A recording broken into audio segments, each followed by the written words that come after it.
So you judge your success by the amount of ill will you generate from those around you. Hey, if niggas ain't mad at you, then you doing something wrong. By that definition, then, you have a very bright future. Thanks, man.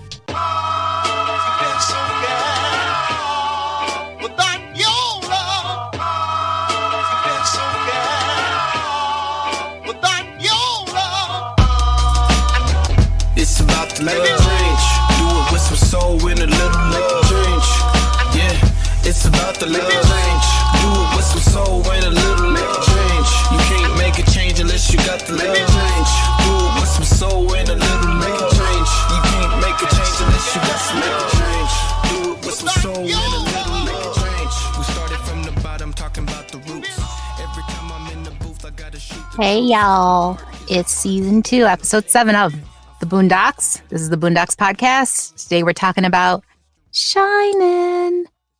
Here's your HBO synopsis. Riley finally gets a platinum and diamond chain only to have it snatched by a bully. But Riley will stop at nothing to recover his chain and rep. But before that, how y'all living? Hi. Hey. Doing well. How's your head, This MJ? episode's hilarious. I'm doing okay. Thanks to that wonderful flower that has so much power. Yep. But if I do start babbling, just everybody remember, it's 4 days of everything coming back. And I can't tell you how many Trulies I drank yesterday. Also, They go happy down so birthday smooth. to the hubby. Mm-hmm. Happy birthday to the hubby. Yeah. Thank you. Now, if you guys think I'm bad, you should see him right now. He's relaxing. So, yeah. I'm here, guys. I don't know if I was going to make it. So, That's good. how's everybody's week been? Good. Pretty Yeah. chill on my end. Yeah. I mean, I finally got my downsizing of my job. I don't know how you would say this. I told my boss this is what I am willing to continue doing, and she said, "Cool." So now that I've got it approved, I just have to send the paperwork into the district, and then I am officially a part-time teacher instead of full-time, which will be Yes. good for my mental health. Already has been. But yeah, that's pretty That's much good. the only thing in my personal life. I mean, the news has been People, full you of see a whole that? bunch of That's stuff. taking action. That's taking action. Putting herself first, and that's awesome. So, congratulations. Thank you. Taking care of my own personal mental health is not a easy thing for me to do. Like I've seen a therapist for years, but this was having 4 people die in 18 months that were close to me was a big eye opener to how much, well, especially the 4th one being most likely a suicide, or at least an accident that was not prevented by this person.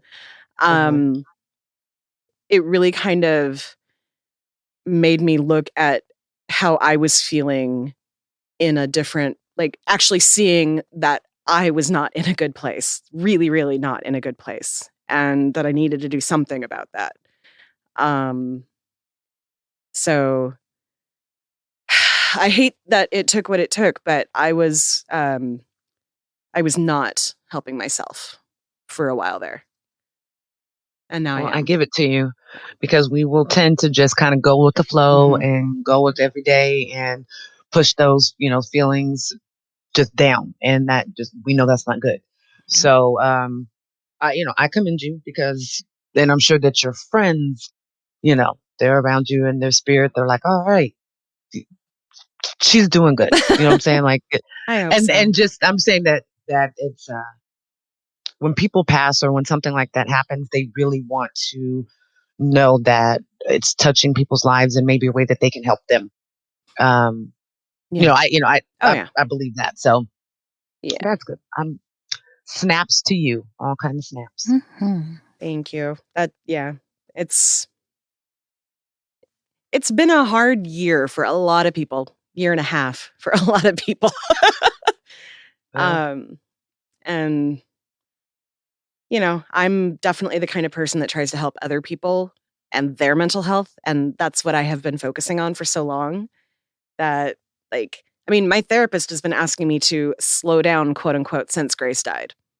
And yeah, I couldn't hear that until this last one. So, Well, it's just little steps. But that's, I mean, it's definitely been, 2021 is not going, I'm about to slow up. It's so much easier for you guys. We see everything that's happening, but we did have a victory of some sort this past week. Yeah, along with, there was good and bad that happened this week. Like, we had the Chauvin trial verdict, which, and let's be honest, nobody in the Black community thought that it was going to happen this way, and that's why all of us were crying after, pretty much. But yeah. Watching it live and seeing his face was... Oh, my God. So... Someone turned it into a record scratch gif, and it was the best fucking thing, because you could see in his eyes, I'm going to get away. What? Yeah. I mean, I've never seen people's eyes dart, anybody's eyes dart back and forth so fast. Like he was trying to process it. Like he was like, no, but his brain was like, nah, no, it happened. Yeah, it was. Yeah. Lindsay, I feel like we called it on this pod, though. I mean, at least I said it that he would be found guilty. He'll serve some of that sentence, y'all, but the bullshit continues. And then I know we don't want to be too sad, but like, look at all of the shootings and deaths of Black children that happened on that day and the days that followed. It just keeps going. At the same time that the verdict was being read, a 16-year-old girl who called the police to get help was shot by a police officer. And that's America. Yep. Yeah. But I didn't know that she called. Yeah. So the people that everyone is saying, she was fighting these people with a knife. They came to bully her. They had been bullying her, and they came to her foster home, and essentially attacked her outside her foster home. And she called the police asking for help because she was afraid they were going to hurt her. She got a knife to defend herself. Yes. Oh. And from what I know of it, and I could be wrong because there's been so much misinformation around her. Right. I want to say her name is Makia. I might be wrong though. But those people were adults who were attacking her, and they were former foster kids of the people she was staying with. So like, this is kind of like she's in an environment where the people who should be protecting her are protecting the people bullying her. Yep. So crazy. Makia Bryant. Yeah. And not only that, the cops, after shooting her, like there's video recordings of them shouting Blue Lives Matter to the kids that were crying over this girl's death. And like, you can't fucking reform that. Come on. There's no reform video there. of them saying Blue Lives, yelling. Yeah. What? Yeah. Oh my God. Yeah, I've kind of I blame removed myself from that towards the end, so I didn't know. Wow. I actually have spent a lot less time on Twitter recently because there's been so much, and I can't watch another Black body getting killed. And it's over and over again. Every single day, there's somebody sharing a video of some Black person getting killed by some person of authority. And, I try to avoid most of it, honestly, because I do enjoy knowing what's happening in the world. And I can't trust the news for that. So I look to like independent journalism, usually through Twitter. And so it's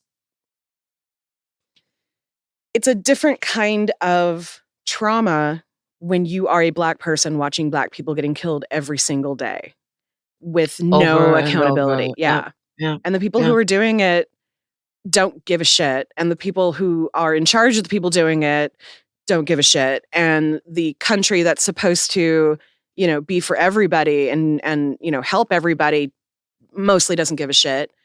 And it's like what Lindsay was saying, like Derek Chauvin, I am so grateful that he was found guilty, but I also feel like it was a coordinated effort to make sure here's our bad apple. Look at what we're doing. We're getting rid of our bad apple because any time that there's a use of force thing, you don't have cops lining up to testify against the bad cop. You don't. it's that quote unquote blue wall of silence. It was broken this time only because the people in charge were like, okay, he went too far and he was videotaped.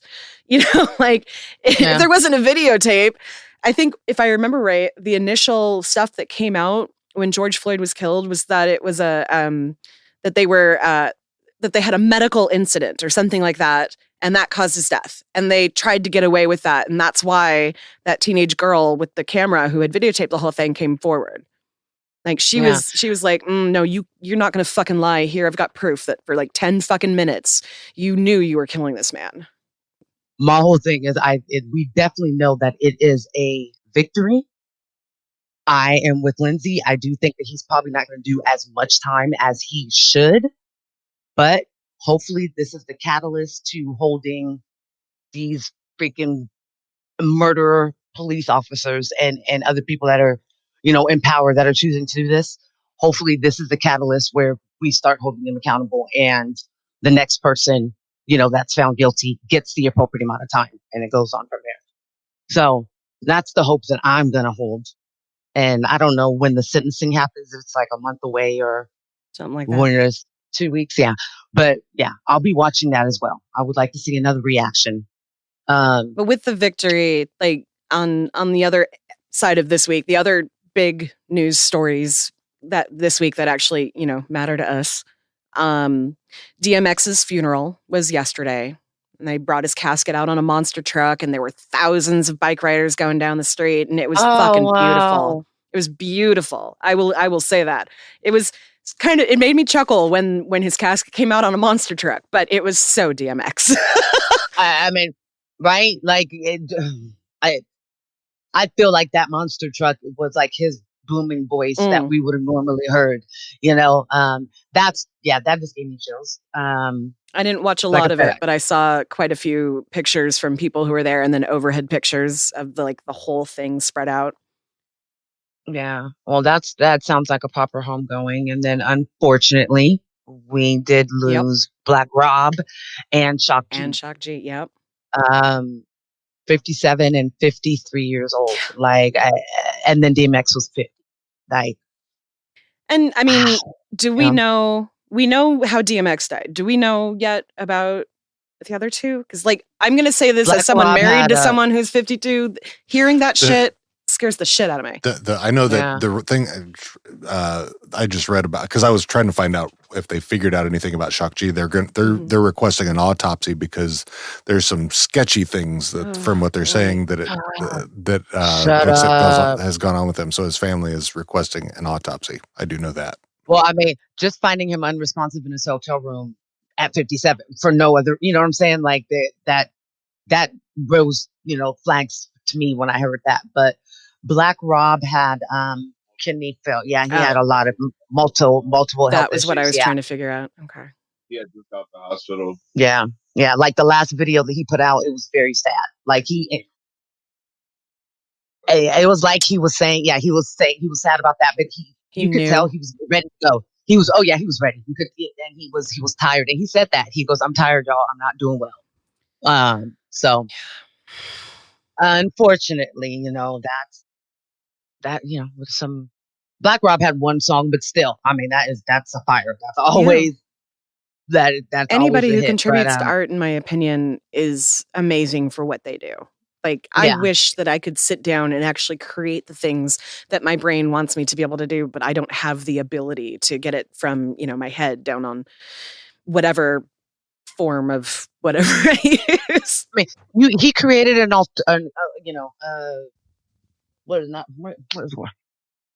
his alter ego that he played in the same video. You know what I'm saying? In the same together. It was so funny. I remember people being like, "No, they're different people," and I'm like, it's a nose, guys. You put your nose, come on, yeah. But R.I.P. to him. Sex Packets was, man, just a good old part of my youth. And Digital Underground, shout out to him, and he created. He was also a producer and had other hits and things. But he got Tupac onto the scene. Oh well, of course. I mean, that's a big, yeah. The Humpty Dance. The Humpty Dance is my childhood. I didn't know what getting busy in a Burger King bathroom was the first time I heard that song, but it sounded fun. I wanted to. I was like, let's do it. Yeah. Yeah. But yeah, so RIP to them and who we've lost, unfortunately, this year. Like I said, 2021's like, oh, y'all thought 2020 was bad. Here I am. Yeah. So, yeah. On that note. Yeah, but I would say, but then you have something like the Boondocks and an episode where this is Riley centric, which is hilarious. Those are one of the, the small pleasures that we have in this crazy thing we call life. This episode, this episode like made me laugh, like just laughed from the gut. Good chuckles. Right. So let's start off with the beginning of the episode is like an MTV Cribs episode, and Thugnificent showing off all of his shit. Everything's a statue or made in like dipped in gold, or basically telling everybody, y'all gonna hate me after this because I'm gonna show you all of this shit that I've got that you want and you're never gonna have, or whatever. Greatest thing ever. Yeah. He was just like, everything was hate, yep. Hate me more. Yeah.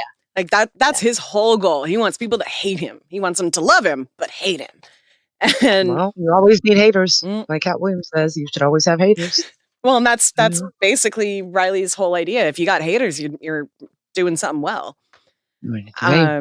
Speaking of Riley, one of my favorite things in this episode was during all of those, all of the cutscenes in the cribs was Riley's head like sticking up from the back or walking by slowly, looking into the camera. Like, it's so fucking great. At the end, he's posing in front, as arms crossed. As the gate. Yeah, that was everything. But that was such a great representation of what Cribs was too. And then to come to find out that shit was fake, that most of those people had rented those houses, or, the cars weren't theirs and shit like that. Well, and this episode gets into that too, because like as soon as the cameras were gone, he's like, the doorbell girl can go. I'm not going to pay her time and a half. Turn off the water for the water slides. We don't need to pay for that right now. Like that's, I want a doorbell. Ding. Ding. Dong. I just want it. I want it. Yeah. That was doorbells.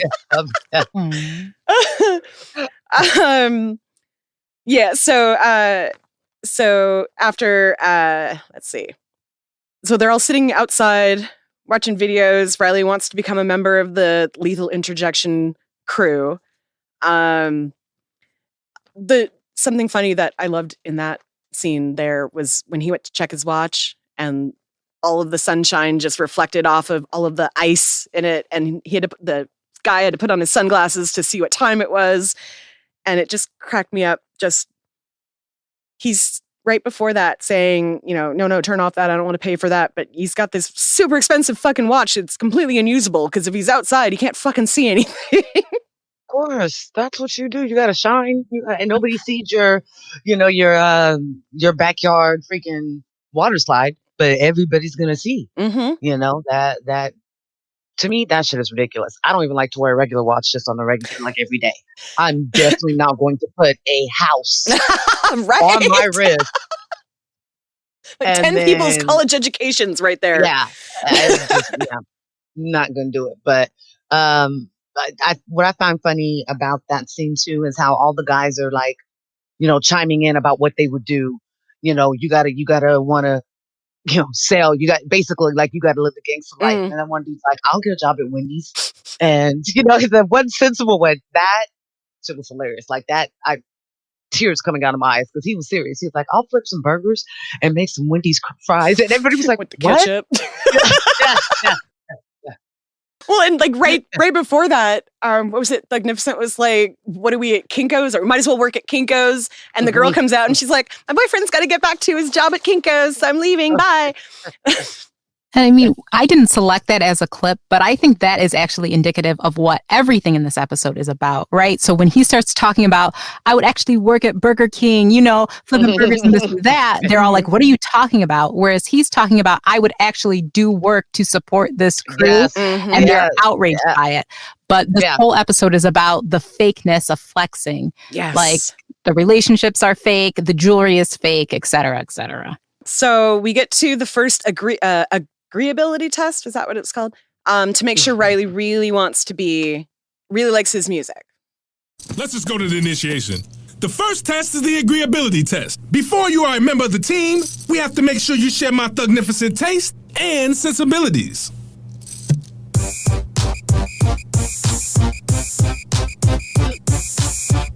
Oh shit, nigga, that motherfucker banging right there. You hear that bass line? Yo, it's blazing, son.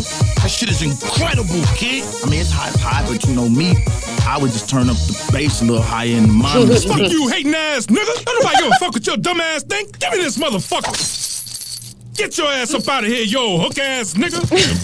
Punk ass, pussy ass nigga. Fuck up out of here with that bullshit. I love how earnestly he's like, oh, I'll tell you how to make it better. Yeah, that sounds like what I want to do. And the rest of them are like, what the fuck? You don't tell him something like that. Yeah, like what? It could have really sounded just like, you throwing trash into a fucking tin trash can, and they would have been like, fire. Mm-hmm. But he was really trying to help out, but he didn't want to hear that. He's so egotistical that you block your blessings, in a way. Yeah. But then how easy it was for Riley to pass it. Oh, right. Basically he told him what to say. And I mean, the name of the test, though, was called the agreeability. So it's obvious. Like, they're really riffing on, like, crews and, organizations, people who get down together, fraternities, sororities, all that kind of stuff. Any group, company culture, you have to be willing to go along with the bullshit to be down with the crew. And even some friendships, like, that's basically what they're getting at here. That's it. Yeah. It was so fun because he was just like, you passed. Yep. Like, it was, that. But yep, that is a good narrative on if you look at just society, and just like you said, anybody belonging to something, that's you're down. You like me. You like that too. It's similar to when girls don't like somebody in high school. So my friends can't like you because I don't like you, type of thing, So it's right there. Oh, that starts in elementary school. I can't play with you because Samantha says that you kissed Brian when Samantha likes Brian. So, so much drama. God, right? Man. Kids are assholes.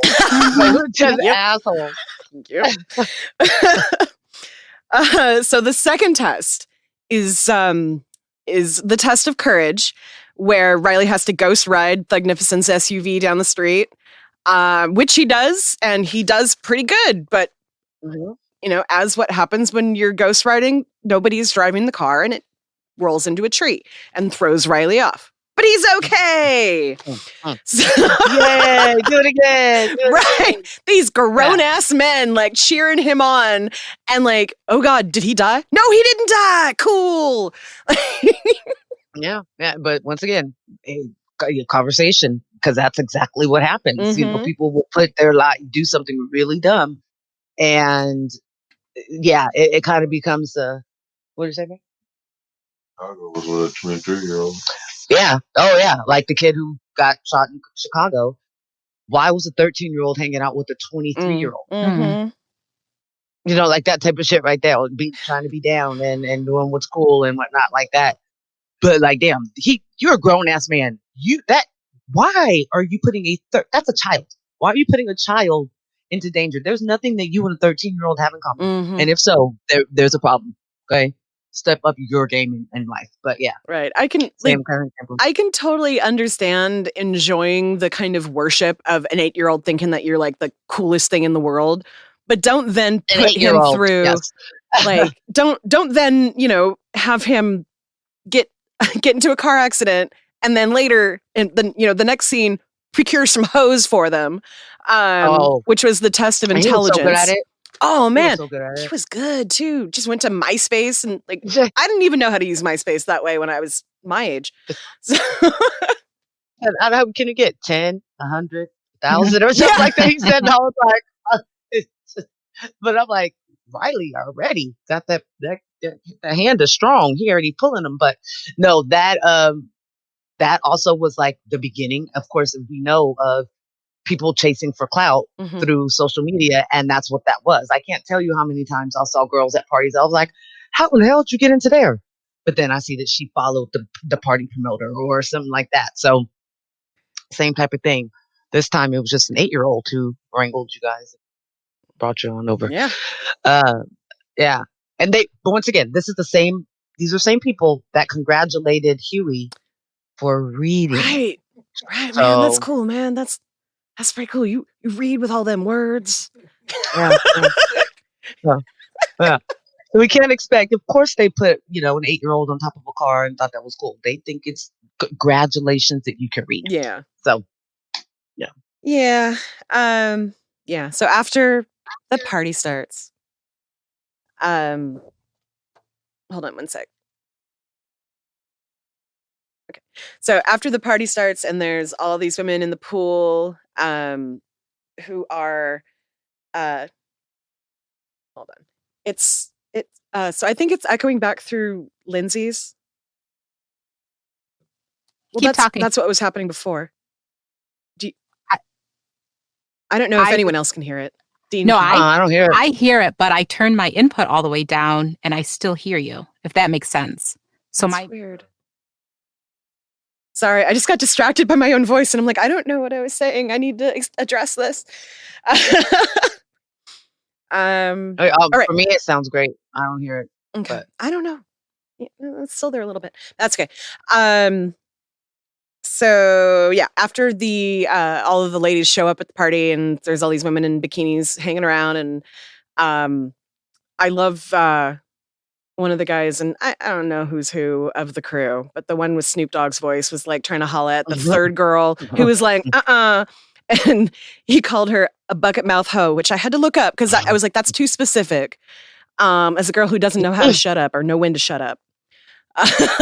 So I thought that was great. I didn't know that. Thank you. I've learned a lot. Like bucket mouth bucket mouth hoe was the girl who didn't know when to shut up. Bucket naked, which is like buck naked, but they changed it to bucket. I don't know why. And then bitch made, which is either being called a coward or someone who depends on others, like a man whose woman is more powerful than him and he just kind of follows along on her tails. So those were 3 Urban Dictionary lookups I decided I had to do today. And they all came from the scene. I need much more insight on these things.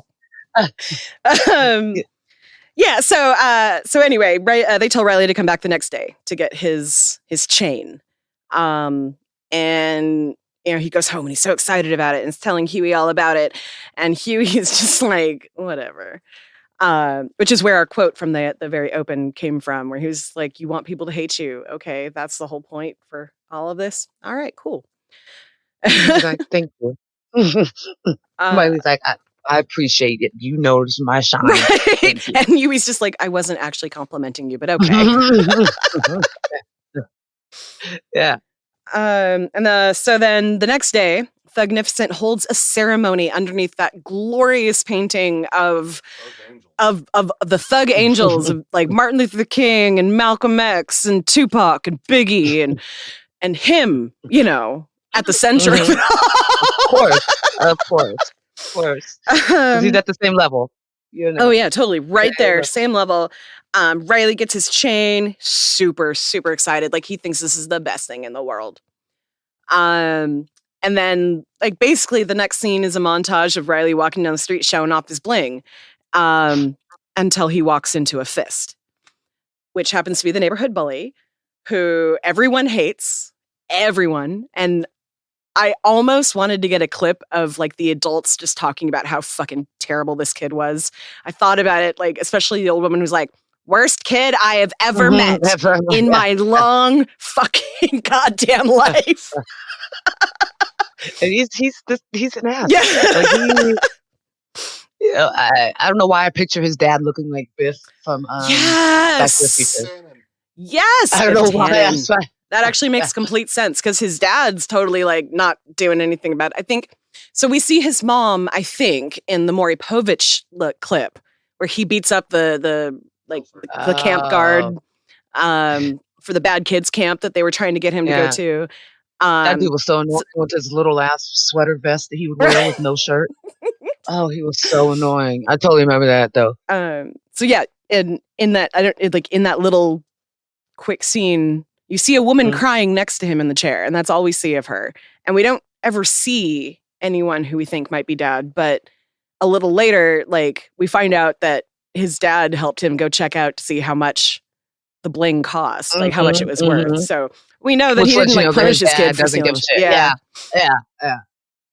Biff. See? Totally Biff. So everybody hates this kid. Like Riley comes to, he knows exactly who this kid is. Butch Mangus Milosevic, which the last name just kills me. Like that. What was Slobodan Milosevic? So Riley gets home, tells Granddad that, you know, he was jumped by the bully who took his chain, and Granddad, just being the terrible role model that he is, tells Riley that he should go and stand up for it, but he does it by telling a story that was actually a scene in Friday. Which is awesome. Which I remember the first time watching this video, I was like, isn't this? And then they showed the guy, and I'm like, okay, it is Friday. Okay, I get it. I'm good. Yeah, Finally got one. That's what hubby said. We were driving home, and I was watching it, and he was listening, you know, to the stereo, and he's like, that's Friday. He knew right away. But that's cool that they would, you know, allow, you know, that kind of like nod to what we all know. And, you know, well, they do that. There's quite a few things that are like little tiny Easter eggs to Friday. What? From in Soul Plane. Oh yeah, that too. But like Friday in particular, like Granddad watches Friday on the Cars video when in the in Huey's plan to break out the guy from death row, and talks about having watched Friday over and over again a lot. And they've mentioned a few times, Granddad has mentioned a few times that guy from Friday, meaning himself. So I love those little Easter eggs that pop out like that. Yeah, that's really cool. So if you at home have never watched Friday, what the hell's wrong with you? But also the scene, Granddad's basically like, I had a gun, but I didn't need it. I used my fists. But what he did was pick up a brick and hit Debo. And it was the conversation he was having with Ice Cube about it. You know, once again, if you don't know what we're talking about, go watch Friday. Turn off this podcast right now and go watch Friday. Right now. You can find it on anything and get your life together, okay? Just about.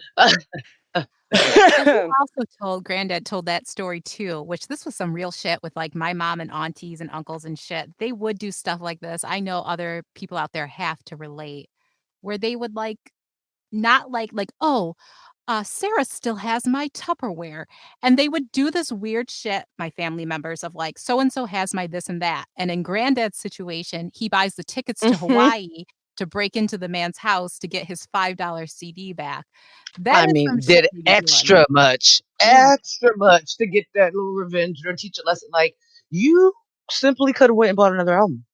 Right. Like, you just but it's the principle of, you took my shit. It is so bizarre. I know I can't be the only one who has these family members. Absolutely. Absolutely. I heard my mom go through that, you know, and I was like, let her keep that ugly sweater, Mom. Like, don't even worry about that. You know, but yeah. And that's, you know, and all his wisdom. But Grandpa did what Black parents did, though, in that situation. You didn't just cower. You better go back. You better go back and get that shit. Don't let it be something that your parents actually bought. Play for. Like, if you don't want to get your butt whooped by me, you better go and get that back. And don't get your butt whooped getting it back, because then that's a problem as well. So that's what Granddad was pretty much doing. Like, that's why do okay. So we're all adults here. I know. I feel like the idea of if my kid came home and said, a bully beat me up and took my stuff, what would make me think that me sending my kid back to the bully was going to result in anything other than a repeat of what happened before? Like, why? Do it again, and the next day the bully will do it again. The next day the bully will do it again, and he'll just keep doing it.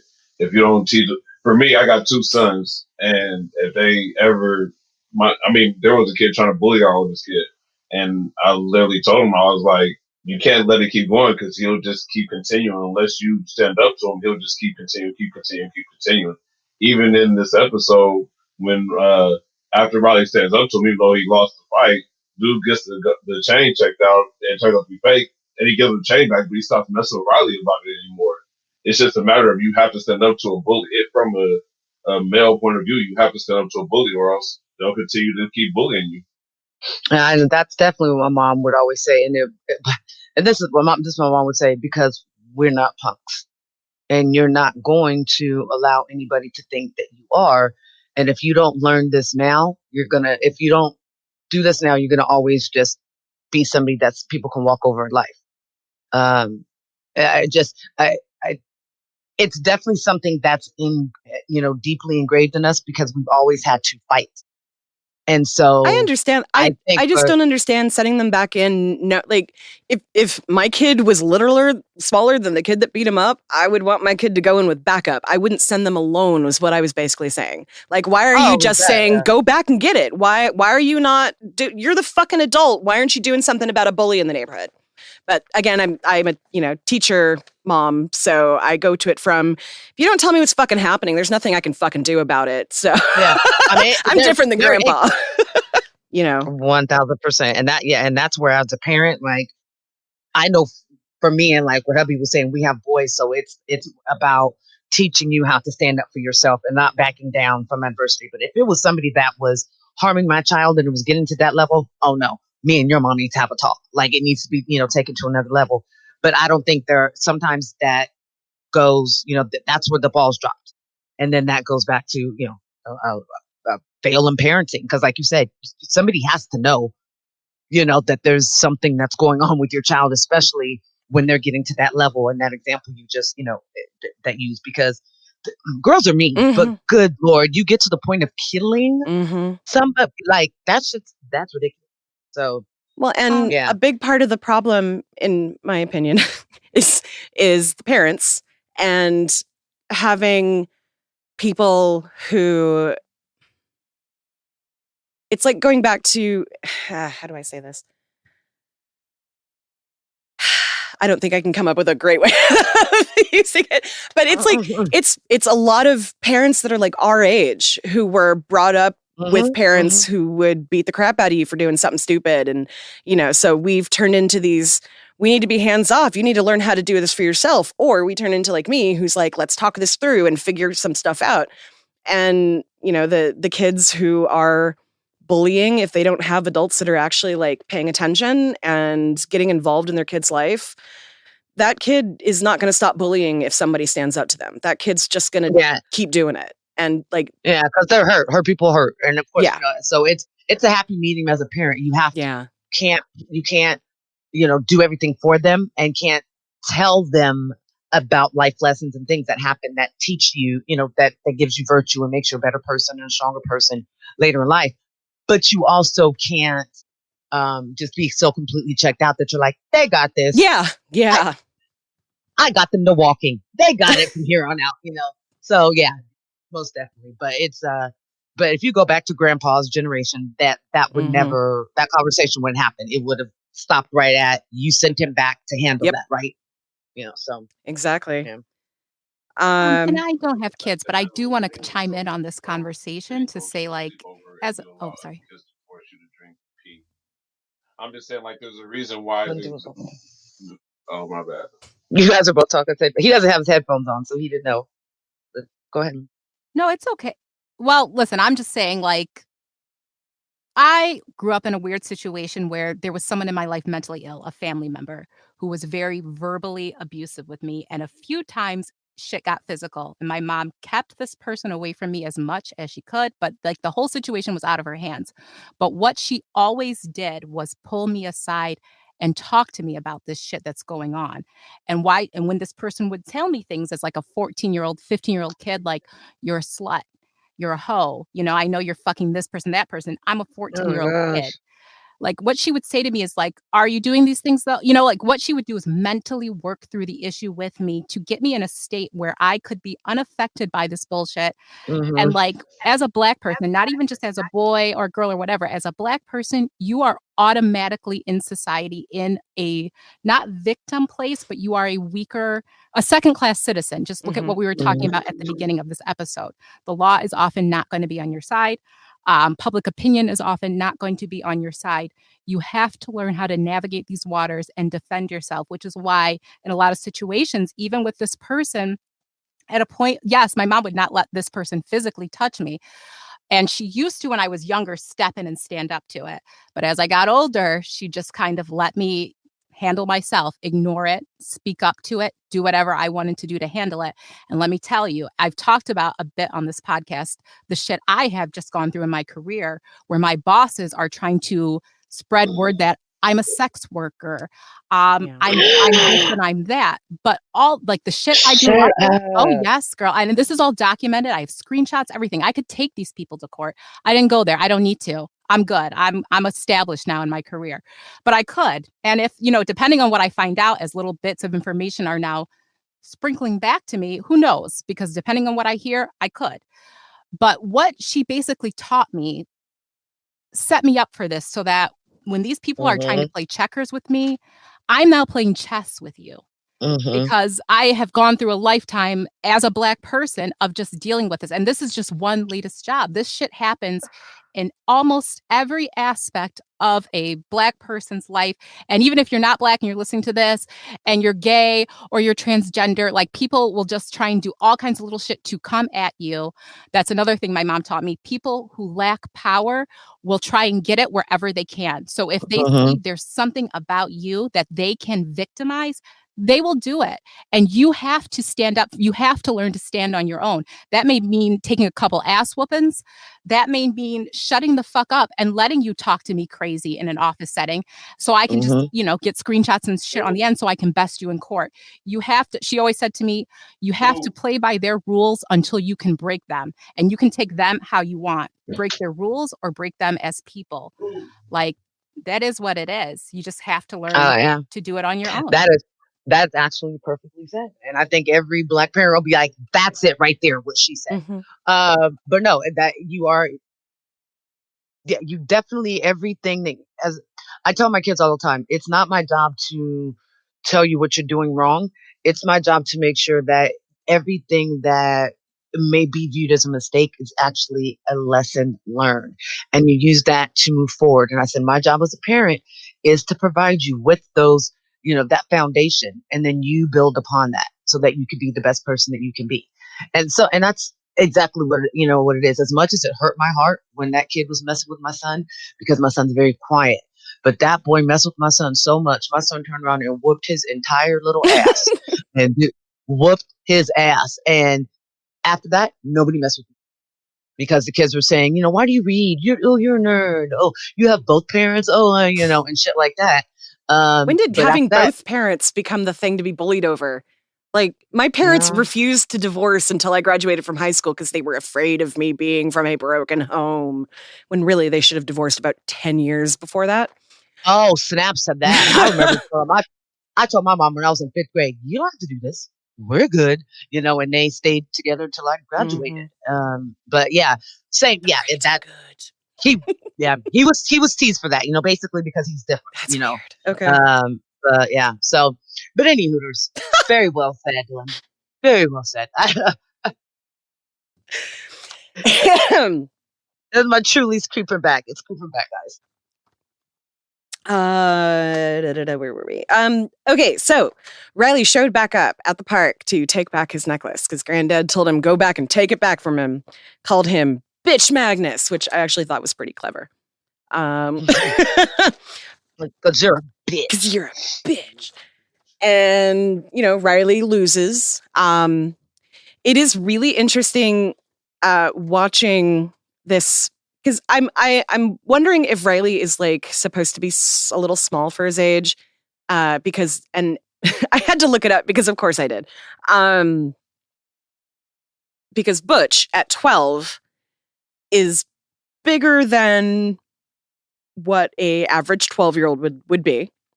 I wonder if Riley is smaller than an average 8-9-year-old would be, because it appeared that Butch was like 2 feet taller than him and like 5 times the size, right? But then later, when Riley describes him to Ed Wensler III, he describes him as 5'3" and 130 pounds, which I'm 5'5". 130 pounds is like half of me. So that would not have been that big of a child without it being a much like Riley grossly underestimating how big this kid was, or is everything just extra big in comparison to how small Riley is? Yeah, right. I mean, easily, but he was taking it. He was taking it. He was coming back, and and he was hitting as hard as he could and kicking, but his little skinny arms and legs were no match.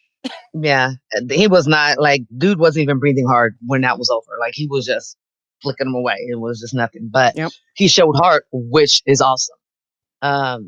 Once again, an episode that allows you to get into a different side of the character, and you really see that Riley has a really passionate, heart, and stands for his. He talks a lot of shit. He may call you a bitch. You may say it like that, but he can stand up for himself.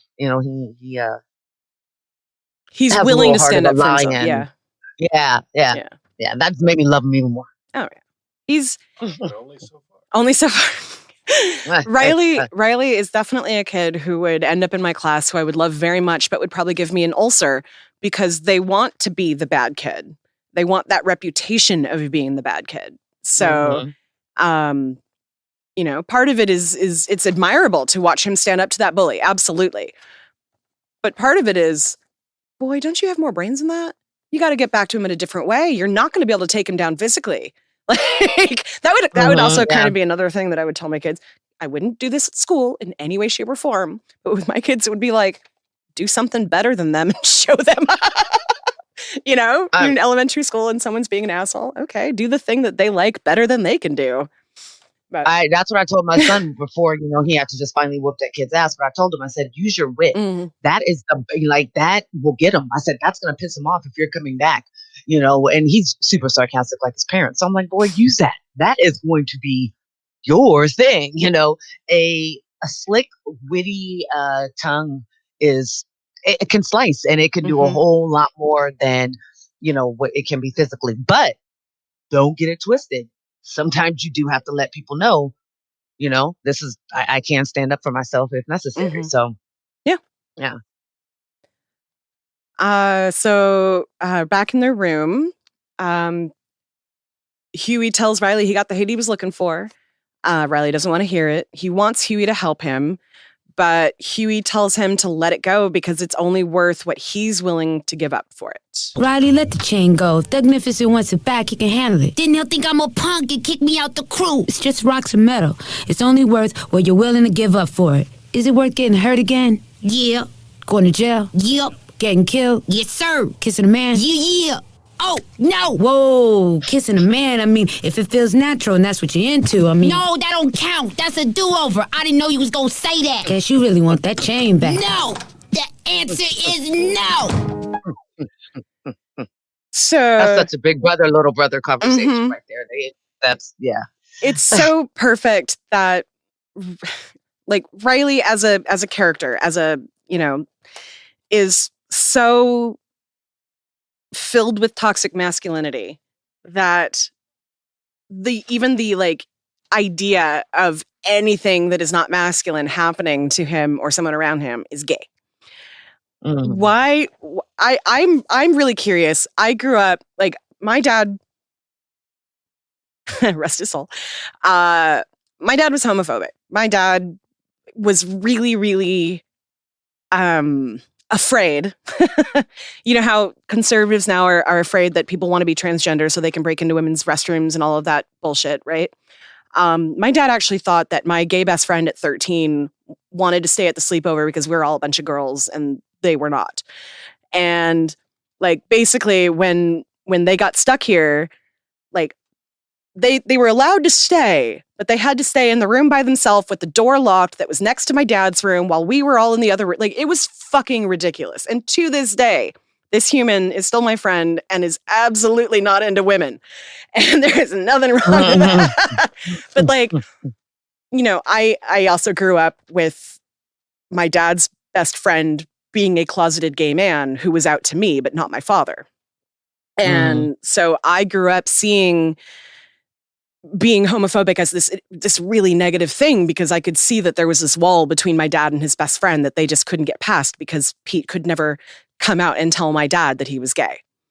And so like I'm both curious of like, is it all just because of that toxic masculinity that he thinks he has to be so overly macho to not to appear to be gay? And also, why is that a trope in the Black community of, you know, being gay is such a terrible thing? Big questions, I'm sorry. No, I mean, it's definitely a ongoing conversation, but it has to do with, once again, just needing especially for Black men, like, you're not going to take away my masculinity, which is probably one of the only things that Black men really feel like they can own, because everything else they try to, you know, take away from them. Or, you know, it's so deeply rooted once again in trauma that is long lasting. So I'm not a man, I can't speak, right. But I would imagine that is something, you know, that's part of it. I would think so. And I get it. And I understand, but it's also a contradiction, because like I've said before, you go to a Black church and you know that the choir director is definitely gay. You know that your cousin is definitely gay. You know what I'm saying? And when it's family or something like that, it is what it is. And they go about their business. So I think overall, though, most men are, they're kind of like, do you, just don't come on to me. You know what I'm saying? I think that's really, I think that's how most men kind of are. Like, do you? That's not me. Mm-hmm. And I think more often than not now, there are definitely more men and Black men who are just trying to be, everything copacetic. You know what I'm saying? Regardless of what maybe their own personal thoughts are, trying to just go ahead and. I think a lot of that has changed. And like when this episode was made, I think it was much more mainstream to be actively anti-gay without it being seen as like a really super negative thing. Like, it was just starting to kind of change in the culture, where like using gay as an insult was a big thing that was starting to get like traction of people going, maybe we shouldn't do that, you know? And like, I wonder, because of the way that my brain works, I tend to not internalize a lot of things like language and conversations. Like, I have friends who will come back to me after listening to the podcast and want to talk to me about it. I'm like, I have no idea what I said. I haven't listened to it again. I just spoke it. I didn't listen. I don't know. But so it's kind of that same way with like, when I think about 15 years ago, how old was I? Okay. So 15 years ago, I was going to gay clubs a lot. I had a lot of queer friends, still do, most of them. And, you know, I was definitely in a different culture that celebrated queerness and embraced it. And so I have no idea, because I actively rejected my dad's homophobia growing up. I have no idea what that kind of feeling would be. Like, me, I'm like, oh, there's plenty of masculine men who are gay. I've met several, and they absolutely would not, you know, make you think that they were gay by the way that they act or talk or whatever. Mm-hmm. But somehow, somewhere along the line, the idea of a man being with another man is seen as this terrible thing, even though a woman being with another woman was never seen as bad. Although usually that was because they didn't want to think of them in a long-term relationship. Yeah. Look back at media. We were talking about this the other day too. Look back at media and how they always portrayed gay men. They were always very flamboyant, very this, that. I mean, we were talking about Option is though that if it's already hard enough being black, oh yeah, then it'd be even harder being black and gay. So it's not necessarily, in my opinion, because it's not necessarily always a homophobic thing or a toxic masculinity thing. It's a more of I'm trying to, or they're trying to protect something because you're already going to have it tough as it is. If you add this one more thing that someone can tease you about, bully you for, something like that, is going to be even harder. And knowing that it's already like that, as parents, you want to try to make their path easier, not harder, or try to avoid them going down the harder path. And because you hear so many parents say that, like, why we don't want your life to be harder. Same thing of when you have a son or daughter or whatever that ends up in an interracial relationship. The parents, like, that's the first thing that they go to is your life's why are you making it harder for you and your future children? And that's a fear thing. That's why, that objection is definitely a fear thing. But like you just said, that's why so many choose to. So when the down low came out, that the person that brought it out took so much backlash because it was like, you are taking away what people were doing and a lifestyle they were choosing to live because they were afraid for their lives. Because if they are out, they could, they're going to be killed, especially like in the South. So I know that like when that came out, people were like, wait, not only are you outing people, but you are discounting the real reason why people choose to be in that lifestyle. Not saying it was right, because there was a lot of men that broke up families and hurt women and did things like that as a result. But if you are afraid of not only just being black, but then being gay, once again, hurt people. So that's, that's a result of it. But yeah. And we can keep it moving too, because I don't want to open this box, but I feel like we're all letting the church off the hook here. 1,000. Yeah. Of the church is the biggest culprit in this situation. But the first, like, when I talk about my godfather, my godfather was Mexican and Catholic. So like, when my memories of him, he was married and they had adopted children. And, up until the point when he came out to me and was like, I'm leaving my wife because I'm gay and I'm finally okay with it. Like, I was 16, so he would have been in his 40s when he came out of the closet. So, and married for 20 something years. Not in any way trying to like hurt the woman that he was married to. Like, he loved her. He just wasn't in love with her and was not in any, like, I honestly kind of wonder if my aunt knew. They I was didn't going to seem, say, I think women know. I think most of them do. Yeah. And this, it was again, really like an amicable split. So. Yeah. Like, super easy split when they broke up. Like, it was just like, okay, we're getting a divorce. Okay, we're still friends. Oh. Yeah. Yeah. That was easy. But yeah, no, Lindsay, you're absolutely right. And that plays into the how women are treated. That plays into you and I were talking about Derek Jackson. You hadn't been caught up on it yet. But the fact that the way that he treated his wife, and the fact that his wife is so indoctrinated because of their religion, which I think part of that is a facade, because she knew that dude was a dog and that he's treating her like, a second class citizen. But that's also a dynamic that is created within the church. So another kind of dynamic that, that is, they don't talk about it, but we all know that it's there. It's very apparent. So great point. Absolutely. Like, I hadn't really thought about that too much, but I also know that at least at the time that I knew that part of my family, that Southern Baptist part of my family, totally makes sense thinking about that now. I hadn't really thought about that. I was never that kind of a church person. So right after that conversation, that's when Granddad is talking, or Riley's talking to Granddad again, and you find out the story about the record and him buying a plane ticket for his frenemy so that he can get into his house and steal his record back, his Al Green record. Because, if you can't get back to them, back at them, you better get back at them. So Granddad's like, I'm going to spend all of this money just to get my Chibo record back that I could have gotten another one, but it's the point. And wasn't it Al Green in like Japan or something? Something like that. In Tokyo, yeah. Like so random. Like why? Maybe is that a collector's item? It might have been. Maybe that was part of why. I was gonna say that's exactly what it was. That was just Grandpa being petty, wanting to be like it was mine. Yep. But yeah.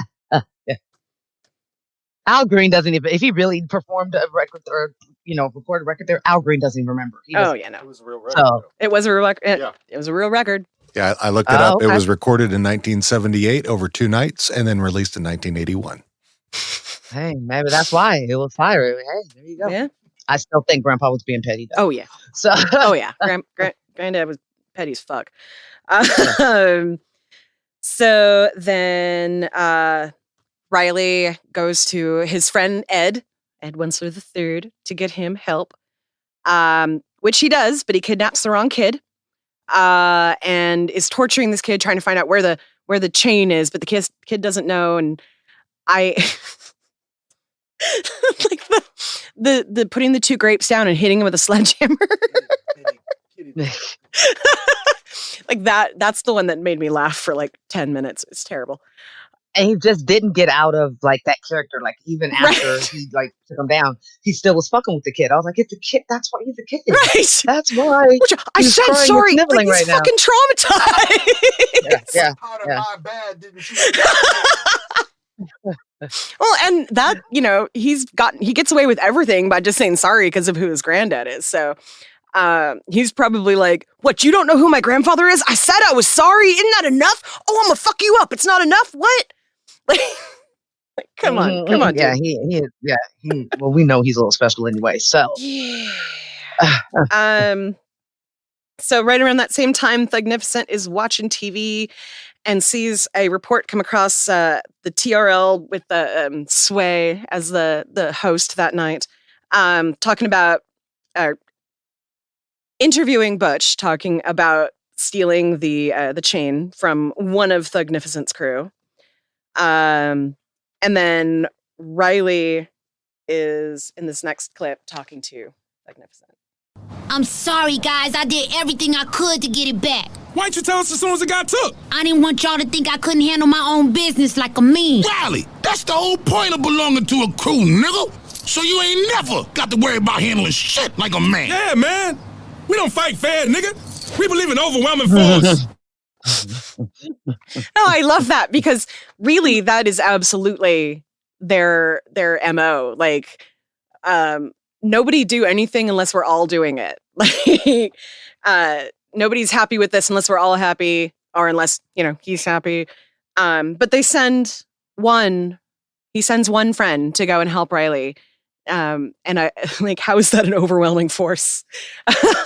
Sending one adult with this, with this small little kid when you're going against a kid who has a documented history of violence and is not afraid to lash out at adults as well.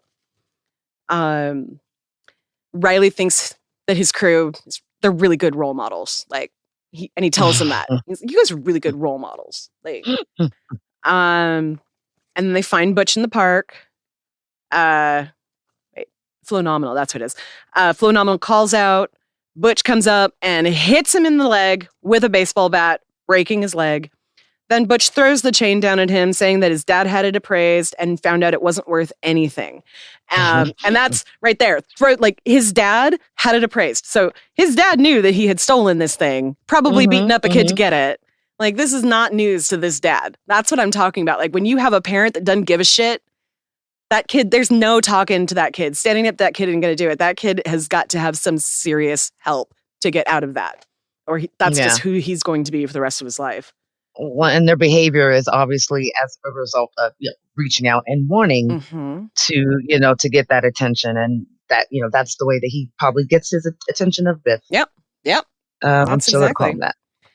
That's like every time I think, and I know that I come at it from a different point of view because of the kids that I work with tend to be bullies a lot. So a lot of the time we're working on the things that have made them so sad or so angry that they feel like they have to lash out at people. And like when kids don't get that, they don't understand the reason why are you beating up that kid? You don't even know that kid. Well, they were there. Okay, so what were you feeling when you decided you had to hit that kid? Well, I was angry. Okay. Why were you angry? Well, because so-and-so said this. So this person said this and you went over and hit this kid. Well, this kid wasn't there anymore when I was angry. Okay. Like literally those are how my conversations go. Like a lot of them are like, I don't know why I did it. Okay, let's sit down and talk for the next 40 minutes and figure out what was the actual reason why you decided to go and shove somebody off the playground. You know, so, but that's elementary. You know, that's when a lot of times there's something else causing that action.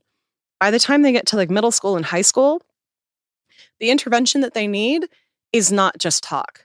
And that's what most schools do, is just talk. Well, conflict resolution. Which is fine, but you can't do that without practice, without actually like having to use your skills regularly. And they don't do that, that's what I do. I make them use those skills over and over and over again until it becomes that second nature to, I got angry, I'm going to stop, walk away, take a breath, blah, blah, blah, blah, blah. Like, you can't just, okay, let's talk for, Well, yeah. And once again, they cut those positions down. Yeah. Like, I don't they've think done that in Seattle. have counselors anymore. So that's part of the problem. You know, Real you can't get a senior, put them through some training. Exactly. And then your conflict resolution. That's exactly how it was in my school. You know, and that's not good when you're asking another peer to help other peers figure their shit out. You know, so yeah. I worked at a school that did peer mediation, which was great for like just normal playground scuffles and stuff. But like when it would be accusations of bullying and that sort of thing, you can't have like an 8th grader helping a 6th grader through something like that. Like that, there has to be adults because we are adults. That is what we are for. Every adult is a teacher to a kid. Kids will see you. They will do what you do, like repeat what you say, try to dress the way you dress. Like if they respect you, they are going to be like you. And if you are a guy like who I'm imagining Butch's dad to be, makes sense who Butch turned out to. You know, Riley is kind of desperately looking for that role model because he doesn't have parents. So, and he doesn't think granddad is a good role model. So he's looking externally for that thing that he should be getting from a parent figure. And not. So, yeah. Yeah. Yeah. I talk about that shit. Hopefully somebody will turn around and, maybe not whoop his butt, but give him a taste of his own medicine. Right. And, I don't advocate for violence against children, but some kids need to learn that their actions have physical consequences as well. Like that, if you're going to talk shit to somebody, they might punch you in the face. I'm not going to stop that, but I'm going to help you work through the aftermath. Like, being welcome. You dish it, you got to take it somewhere. I do just want to comment quickly, though, about 2 things about this scene, which is like, I feel like this was the double exposure of how fake this chain is. It's not just that the kid had it appraised and it had no value. It's also like, we didn't talk about it, but earlier Huey addresses like a chain Aunt Cookie gave Riley. That's real and it's thin and it's from someone who loves him, right? Like your real crew, quote unquote. And he's like, nah, dude, that's a necklace, not a chain. And here in this scene, after he gets the chain back, right, and the other guy's laying on the ground with his leg broken, Riley is not helping this guy out. Right. He walks off into the sunset with his fucking chain, showing you again how fake this crew life is, this fake ass shit is. And Flo is on the ground being like, Riley, don't walk away from me, man. We're brothers, we're crew. I'm hurt. You need to help me. And Riley's just like, I got my chain. And gone. It was just that simple. Like, yeah, that's all he cared about. He didn't care that, he got somebody hurt. No. But also, like what I said before, why'd you send one person to deal with that kid? That was not a one-person kid.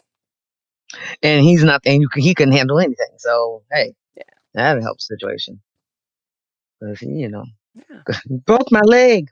But so that was the end of the episode. So, is there anything that we missed in there? I don't believe so. All right, then. I think it's time.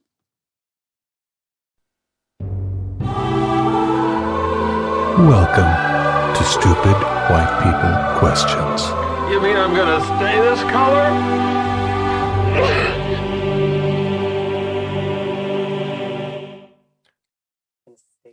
Oh yeah.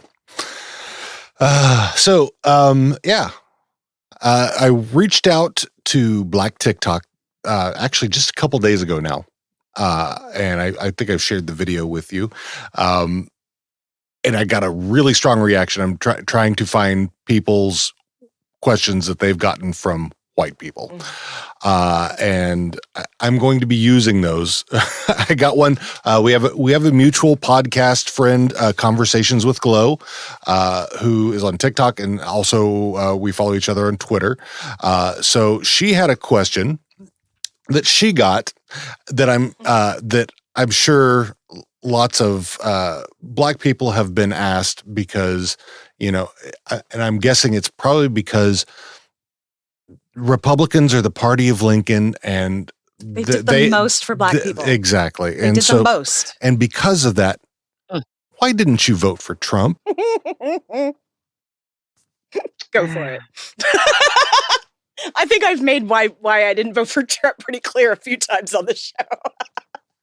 Right. Yeah. And that Republican thing has been shown to be a myth time and time again. The party switched like platforms around like the late 1800s or whatever. So just don't even go there with that historic bullshit, because that's not the truth. And two, I feel like, I know we talked about this a long time ago in one of these white people questions where we were saying like it's not our job to educate you. This is a question where it's not my job to fucking educate you. Google Donald Trump. Google anything about Donald Trump and his history, and you figure that shit out. Don't bug me with it. Okay. Seriously, like my nephews live with their paternal grandparent or grandmother right now, in a very staunchly pro-Trump, pro-QAnon area of this state. And sometimes they tell me some of the stuff sometimes my nephews tell me some of the stuff that their grandmother and her other people will talk about. And like, I genuinely get why some Republicans don't understand why Black people don't like Trump, because what they know of Trump and Black people is like the rappers that would, stand up there and be like, this guy's a great guy. Yeah. Or, the, what's his bucket that died?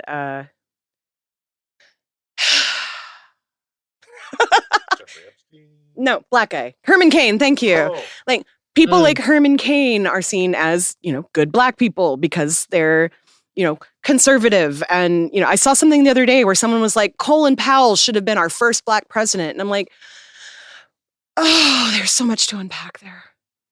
Right? Like, just because a handful of Black people are successful under the things that, the ruling class have done, does not mean that the ruling class has done anything for Black people as a whole. It means that they have done things for certain individual ones that are deemed worthy.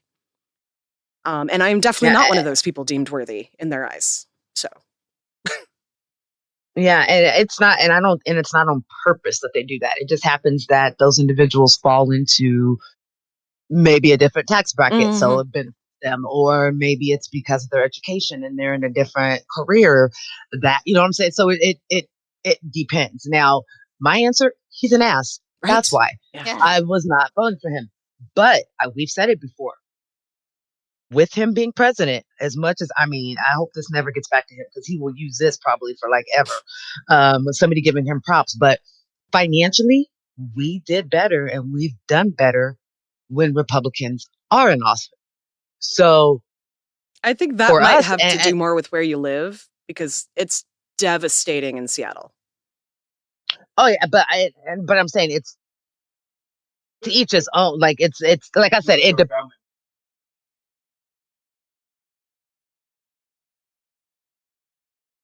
Minimum wage and things like that. It just, having two incomes, it just moves you to a different place where it just benefits us when they're in office. Because Sacramento's not it's a high tax bracket. So it has a high high sales, state tax, and all that kind of tax. So we're still paying high taxes here, but it's just because of the double income, which is what most people don't always have, is 2 income households. Mm-hmm. Which is why they don't see the benefits. So, like I was just saying, it depends on what your financial situation is. What it's something that aligns you to receiving a benefit from them in a trickle down effect. That's so that's what happens, and that's why some people will vote Republican, or why some people and Black people look it up on YouTube. There are so many conversations that Vice had, or they put a group of Black people together, those that did not vote and those that did, and the ones that did, very, very similar. They were entrepreneurs, or they were either lawyers or doctors, or what I'm saying. So it was something that because of their lifestyle that they benefited from Trump being in office. So there are some that did. Yeah. For me, I just couldn't do it morally because of the type of person I think he is.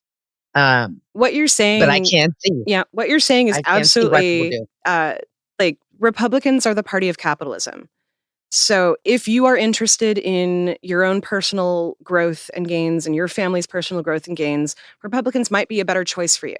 If you are interested in taking care of society as a whole and making sure that people don't die because they can't access healthcare or food or clean water or housing of any kind, then you're probably not better off voting for a Republican. And I'm definitely the latter. I don't think Democrats are doing a great job. They're shit. No, in nobody politics. is. Nobody is. Yeah. But I am more likely to vote for a Democrat any day of the week, just based on the fact that for me personally, my personal views are about my community and not about I might make more money. Well, actually, I wouldn't in my job make more money under a Republican because they always want to cut funding to education and especially special education. Whereas under a Democrat, I might actually have, there might be enough money in the budget for my school not to cut teachers next year. The Republican, they definitely won't. So it's kind of that,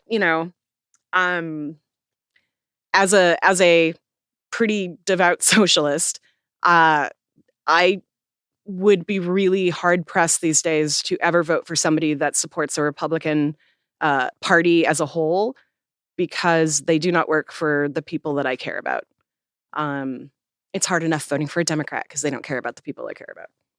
So yeah, and that can definitely change, and that's what needs to happen. But because I vote for somebody that their beliefs may be more Republican, definitely doesn't make somebody more capitalist, makes them more selfish, or makes them care about people less as a whole. Mm-hmm. And that's not necessarily always the case, but you have to remember, people are going to go with they can only go with what works best for them. And if what works best for them and being able to provide a better life for their children, then that overall is going to be them caring about everybody as a whole. Because if I'm helping to provide a better life for my child and then making a better person as an adult who's going to be an integral part of society, that is something that is beneficial to everybody as a whole. So maybe initially it may not seem that, somebody's doing something, that is not without selfishness, but I just said that just because somebody chooses to vote one way doesn't necessarily make them, this person. Doesn't make them, somebody that doesn't care about anybody else, or makes them cold-hearted or money hungry or anything. And that's where we get this big dissension between the two parties. And that's not cool. Politics should never be. I remember my mom always saying, these are things that you don't talk about: religion, money, and politics. Okay, but why not? If I'm an adult and I'm having a conversation with another adult who has an opinion, their opinion is just as valid as mine. Let's have a conversation about it so that it doesn't become what it is today. So I feel like that mentality from our generation before us, it's definitely played into the breakdown of, of people saying I'm a Republican or I'm a Democrat, or, and being proud to say that. Now you say it and it's like, you're an iPhone or Android person. Well, I'm saying? That's about as much, people are like, oh God, I can't stand you. You're an Android. iPhone's best. So that's kind of where it's become. It's like you remember the Buds and Cords commercials from like the 80s? Mm-hmm. You know, where it'd be like, no, better tasting, less, whatever that less filling. Was. Yeah, I remember that. Exactly. Mm-hmm. That's what it's turned into.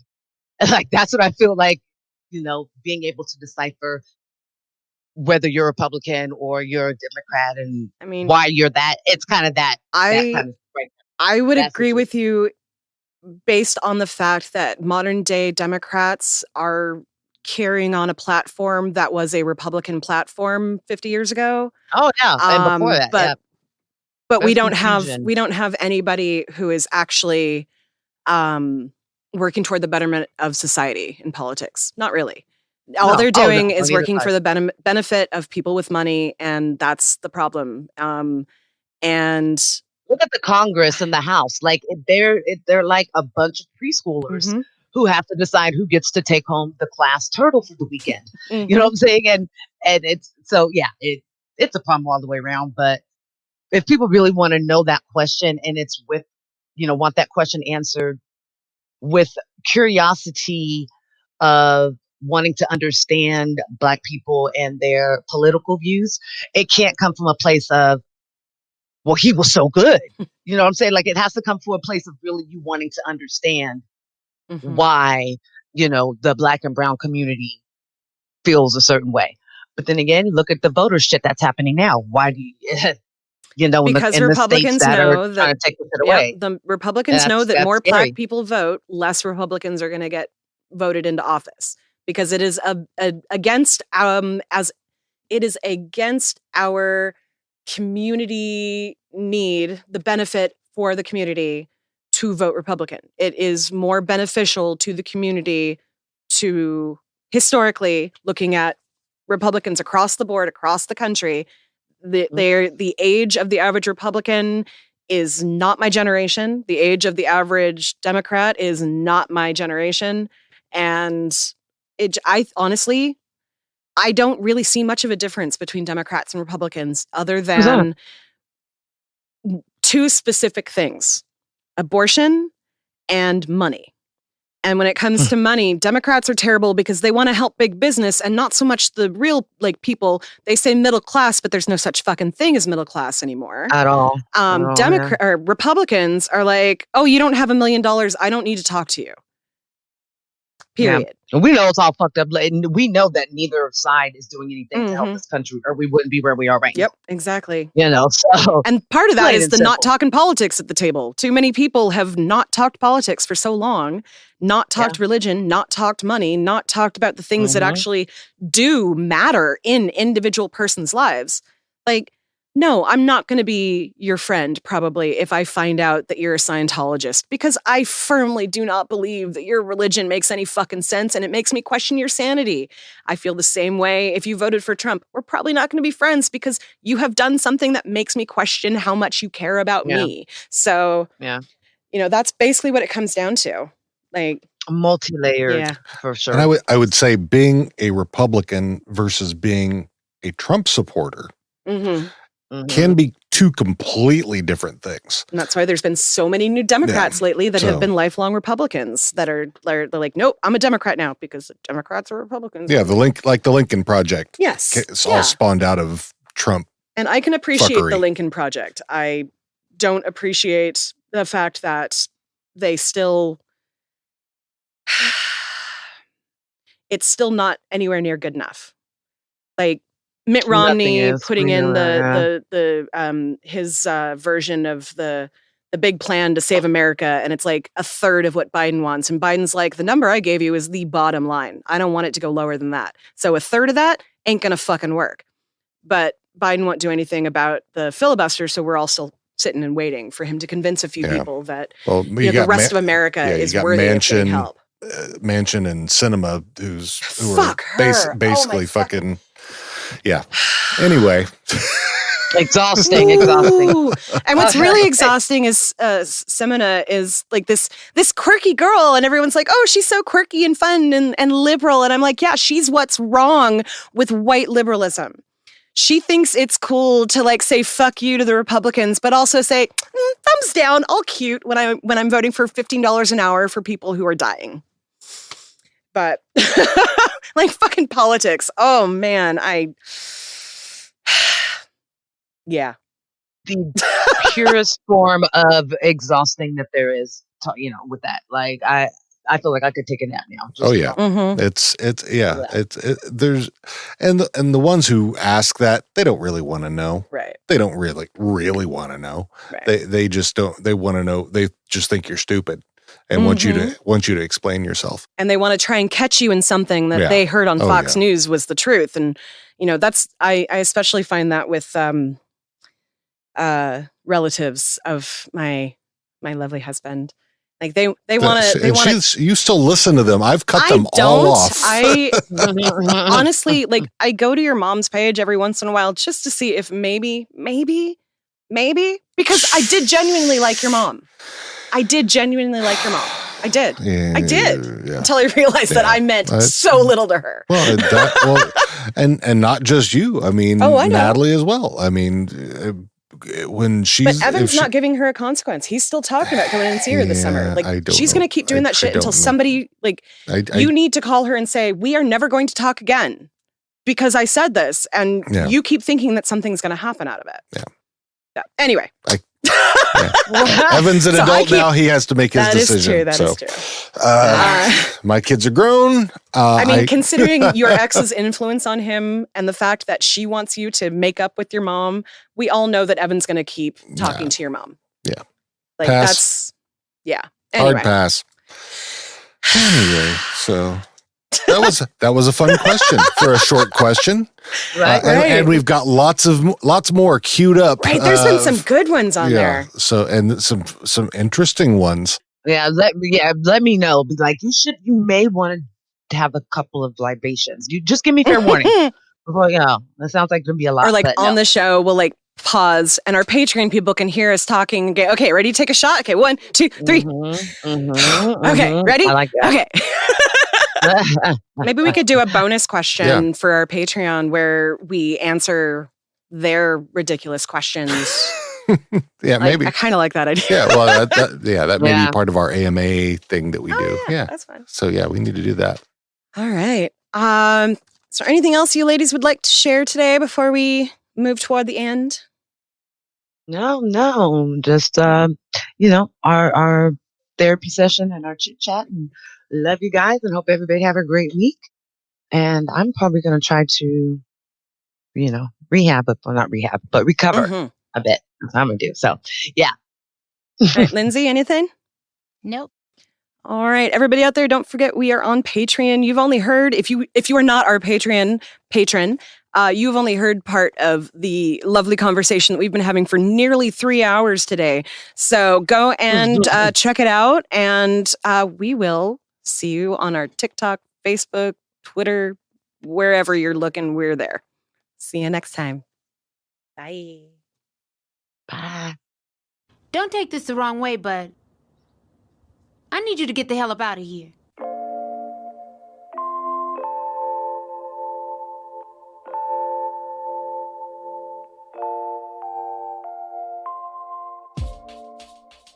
Hey, thanks for joining us again as we make our way through the trials and tribulations of the Freeman family. We hope to see you back again next time for Fallen. Want to know where to find us on the social medias or where to subscribe to the podcast? Just head right over to www.theboondockspod.com/links. Have a stupid white people question you want to leave us? Email us at host@theboondockspod.com or leave us a voicemail at 760-933-8636. That's 760-3-UNDO. Shout out to the artists who've created our intro and outro tunes. Our intro is #MakeAChange by KIRK. You can find them on Spotify, iTunes, and Tidal. Our outro is Good Times by Audio Binger. You can find them on freemusicarchive.org and YouTube.